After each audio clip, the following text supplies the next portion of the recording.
নমস্কার দর্শক বন্ধুরা, আজকে চলে এসেছি আবার একটি নতুন ভিডিও নিয়ে তোমাদের সাথে। তো আজকের প্রথম ছবিটি হচ্ছে একটি খরগোশের।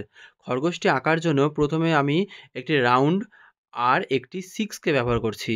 সার্কেলটার নিচে সিক্সকে সেট করলাম আর সেখান থেকে আমি হাত পা বের করে দিলাম।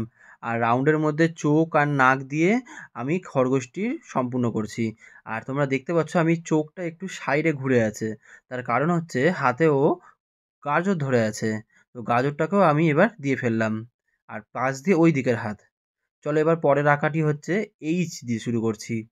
এইচ আঁকলাম প্রথমে, তারপরে আমি এইচটির মাথাটি জয়েন করে দিয়ে আমি তিন কোণা একটা শেপ দিয়ে দিলাম। আর তার পাশে আবার একটি বক্সের মতো করে নিচ্ছি। আর সেই বক্স থেকেই আমি করব ওটাকে ঘর। মানে আমি এই ছবিটা করতে চাইছি একটি দোতলা বাড়ি আর তার পাশে একটি একতলা বাড়ি। দেখো আমি এখানে একটু দরজা জানলা ইচ্ছে মতনভাবে সেট করছি। উপরের জানলাটা দুটো আর নিচের দিকে একটা দরজা, তা আবার একটু গোল রাউন্ড মাথা দিয়ে দিয়েছি, দেখতে ভালো লাগবে। আর তার সাথে দেখো ওর ঘরের একটু ডিজাইনও দিয়ে দিলাম। কেমন হচ্ছে বন্ধুরা? আচ্ছা, এবার পরের ছবিটি হচ্ছে খুবই সহজ একটি ছবি। তো তার জন্য আমি ইংলিশের ভিটাকে ব্যবহার করছি। প্রথমে ভি এঁকে নিয়ে তার মাথাটি একটু রাউন্ড করে জয়েন্ট করে দিলাম। এবার দেখো ব্যাকা ব্যাকা করে আমি ওই ফাঁকা জায়গাটিতে দাগ দিচ্ছি। আর এই দাগটা যেমন নিচ থেকে উপরে দিলাম, আর একটা হচ্ছে উপর থেকে নিচ দিয়ে দিচ্ছি, তাহলে একটা বক্সের মতন শেপ হয়ে গেল। আর নিচে একটা সোজা দাগ দিয়ে নিচটাকে শেষ করলাম। এবার উপরের দিকে ফাঁকা জায়গাটিতে আমি আইসক্রিমস দিব। তো যেটা একটু আইসক্রিমের কর্নারটা এটা, তো এই জন্য এইরকম গোল গোল আমি সেট করলাম। আর তার উপরে দেখো ক্রিমের মতন আমি গোলে গোলে পড়ছে, সেই জিনিসটাও দিয়ে দিলাম। আইসক্রিমটা দেখতে কেমন হয়েছে সকলেই আমাকে জানাবে। আচ্ছা, আমাদের এর পরের ছবিটি হচ্ছে একটি 7 দিয়ে একটি হাঁসকে আঁকবো। দেখো আমরা 7 এঁকে দিলাম, বাংলার 7।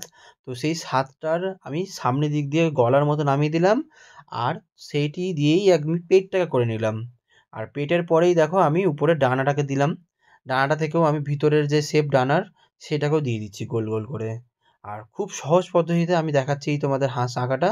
সামনের দিকে আমি ঠোঁটটা দিয়ে দিলাম, চ্যাপ্টা টাইপের হাঁসের যেটা ঠোঁট হয়। আর চোখটাকে আমি সেট করে ফেললাম এরকমভাবে। আর এর সাথে সাথেই আরেকটা জিনিস, যে হাঁসের চোখটা একটু টানা করলাম, তার কারণ হাঁসের চোখগুলো একটু টানা টানা হয়। এখানে আমি একটু সহজ করে দেখিয়েছি, আরও একটু রিয়ালিস্টিকভাবে করলে গেলে একটু আরও অন্যরকম হয়। আচ্ছা, এবার আমি ডানাতে যে পালকগুলো থাকে সেই পালকগুলোকেও হালকা হালকা দিয়ে দিলাম। আর এই হাঁসটি দেখো আমি দাঁড় করানো দিচ্ছি। আগে আমি এরকম হাঁস দেখিয়েছিলাম, সেগুলো জলে ছিল। এই হাঁসটি আমি দাঁড়িয়ে আছে সেরকম দেখালাম। আর হ্যাঁ, হাঁসের আঙুলগুলো কিন্তু পরস্পর একটি চামড়া দ্বারা লেগে থাকে, সেটাও আমি দেখিয়েছি। বন্ধুরা, ছবিগুলো কেমন লাগলো আমাকে অবশ্যই জানিও। দেখা হচ্ছে পরের একটি নতুন ভিডিও নিয়ে।